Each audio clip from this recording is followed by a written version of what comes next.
You guys, so what up and how you doing? So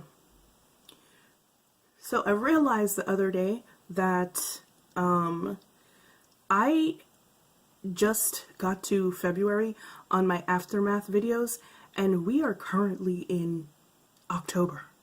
So if I keep doing them the way that I've been doing them, which is like once a month, then we're never going to get through them by the end of the year. So from this point onwards, we will be doing one every week, because just so that we can at least get caught up to, I don't know, maybe freaking July or something, because at this rate. So that's what we're doing today. This is going to be Aftermath number 4, I believe, because I did December, January, February, so this is going to be March. So this is going to be Aftermath number 4. So if you want to see that, stick around, because that's going to be coming up right now. And while you're sticking around, hit that subscribe button, leave a comment below, and give this video a thumbs up. Yeah, go ahead and do that. And I'm just going to get my life together real quick, and I'll be right back with Aftermath number 4. The first thing that I did in March was the Black Up and Jenny Jenkins collab, and yeah, so there were 2 of those, if you remember correctly, and as usual I will link all the videos below so you can see, you know, my thoughts, my expanded thoughts on them. There were 2 of these. There were 2 different shades, and I got the lighter palette. They had 4. I'll also put pictures up here because I think they're still available. I'll also put pictures over here too. So there were 2 of these. I got the lighter one. I don't remember what it's called. I will also put the, wait, actually, I don't know if they had names, but the colors in that palette, if you remember, that I got, they were absolutely beautiful, but the dusty kick up on those were terrible. They were, I think, $45, and they were a decent size, but they literally were not big as my Sephora Sundisk bronzer for $45, and it was 4 products in that, and it was in a cheap plastic case, and I was just not having it. I was not here for the packaging, first of all, and then second of all, like, you literally couldn't tap your brush on the highlighter without massive dust kick up. So I returned it the next day because I didn't think that it was worth the money, as much as I wanted to support Jenny, because I really do like her. Like, I feel like she gets a bad rap because she's not the kind of she's not like a rah-rah YouTuber. She's not like, oh my god, look at this. She's very low-key. She's very laid back. She's very together. She's like very, she's very measured about the kind of interaction she gives with her followers. So she's not like, I guess you'd say, like, she's not maybe the most open person. She's really private. And so I feel like sometimes she gets a really bad rap for that. But personally speaking, I really like her. I actually like her, the way she carries herself and her decorum. So I really wanted to support her, but I just couldn't, because that, to me, that palette was just kind of whack. So I really couldn't support her on that, so I returned it. Sorry, girl, but no. Okay, so the next thing that I got that month was also a highlighter. I think I got those highlighters at the same time, because I had gone through a night on Sephora where I placed like 4 orders for like 4 different freaking highlighters, and I was just like, I don't even like highlighters. Why am I ordering so many highlighters? But in any case, the next 2 highlighters that I had ordered were the Incredible Jelly highlighters, and I had gotten 2 of them. I had gotten, I think it was called Supernova. Girl, I don't remember what it's called. It'll be in the video below. And I absolutely loved one of them. I liked the gold one, and I wore it all day, and I did the wear test for it. Absolutely, absolutely freaking loved it. I still use it. I said that I was going to give the other one, which in the video I had used the gold one, which is this one right here. And as you can see, it is almost done because I really do use this one quite a bit. But what wound up happening was that I tried the gold, not the gold one. The gold one was called Show Glow, and then the other one was called Cosmic Blur. What happened was I had said I was going to give Cosmic Blur to my niece, and it looked like this because it was kind of like iridescent, and I don't really wear those kinds of shades a whole lot. But what happened was I wound up trying it one day, and oh my god, it was the most beautiful thing ever. It literally was not what I was expecting it to be. It wasn't like overly holographic or anything like that. It wasn't like ostentatious. It was just a really nice glow that if you turned the right way, you got a slight glint of that purpley pink undertone. So I still use both of these a lot. Alright, so the next thing that I had gotten that month was the CoverGirl and Katy Perry Katy Cat eyeshadow palettes. There were two of those, if you remember, and I think they were like $15, and they were drugstore, and I didn't care for the price point of them simply because they were drugstore palettes and they were like 15 bucks a piece. And but I did like them, and I said that the pigmentation was great, and it was kind of good. Well, not kind of, it was really good pigmentation. And the packaging was beautiful. It was absolutely beautiful. But I don't know if you guys remember, I had compared it to my Too Faced Love palette. And I had looked at, I think I did it in the video, I'm not sure, but I compared it to my Too Faced Love palette, and it was basically the same palette.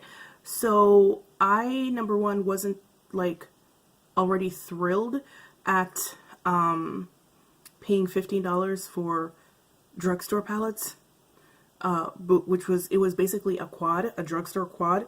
So I wasn't, wait, that's not even a quad. Well, maybe. I wasn't thrilled at paying $15 each for a drugstore quad. And then when like I said, when I looked at my Too Faced Love palette, it was the exact same colors for both of them. So I took it back. The end. That is all. The next item that I got was the Huda Beauty Serum Foundation. And it was one of my peach undertone foundations that I had found, which I'm still looking for those. I haven't stopped. It's just, there's been so many other things that come along that I want to try, and I haven't had time to do more research, but I'm still doing those, so those will come back around at some point. But I had gotten the Huda foundation, and I had gotten samples. I had paid $10.50 for the samples, and this is not going to be long. There was nothing wrong with the foundation. I tried it again a second time after my first failed attempt with the terrible primer. I tried it again. I liked it. I liked the finish. The color was slightly too light for me. Yeah, the color was slightly too light for me, but I was not comfortable with the fact that my shade was the last shade in the entire range. Like, I don't feel comfortable supporting something like that, so I did not go ahead and purchase a full size of that. But there is nothing wrong with the foundation. It's actually a really good foundation, so if you have peach undertones and you can find your shade in that line, go ahead and do it. But personally speaking, I just can't support something like that. I don't even really know if I should, like... Okay, so I had gotten a bunch of Makeup Revolution palettes. I had gotten the Makeup Revolution and Soph Does Nails collaboration. If you guys remember from that collaboration, I'm not even going to go into it too much. The videos will be linked below. I hated that collaboration. The shades were not very pigmented. They're not what I expect from Makeup Revolution in terms of shadow, so I have not gone near that those two palettes from that collection ever since. The Life on the Dance Floor palette, I did like that palette at first. I honestly haven't used it again. There's nothing really wrong with it inherently. It is a very dark and smoky palette, and I have been veering more towards either very bright looks of late, or very neutral, you could barely make them out look. And that palette was just very, very dark and smoky, and I have just not been in the mood for that. So there was nothing wrong with that palette itself. The Soph palettes, they could kick rocks. But that one, there's nothing wrong with it. I just haven't been in the mood for dark and smoky. So the next thing that I got was the Lancome Skin Feels Good Skin Tint. And if you guys remember, I absolutely loved that foundation. I had gotten it very early on in the summer, I believe, or late in the spring, and I used it by mixing it with my Illamasqua Skin Base Mixer in, oops, I don't remember. I think it was Amber. I used it in Amber to lighten it up because it was too dark, and I used it for probably a month straight, and then summer hit in Georgia, and I have not been able to use it since because it literally just slides off my face. Yeah, I haven't used it, but I'm still in love with it, and I'm looking forward to colder months if they ever arrive. I mean, it's October, and it was like 80-something degrees outside today. I'm tired of Georgia. I am. But I'm waiting for colder months to get here so I can just, like, go. Like, I don't have to think about my makeup too much, or my foundation too much, and I can wear it again because I kind of miss it. I liked it. So yeah, there's nothing wrong with it. I still like it. It's still bomb. All right, so I have one last thing, and then we're done with the month of March. So the last thing that I had tried in March was the Ilia Beauty True Skin Serum Foundation. And I don't know if you guys remember, but I really liked that foundation. The undertones were bomb, and they were on point, and the color match was on point.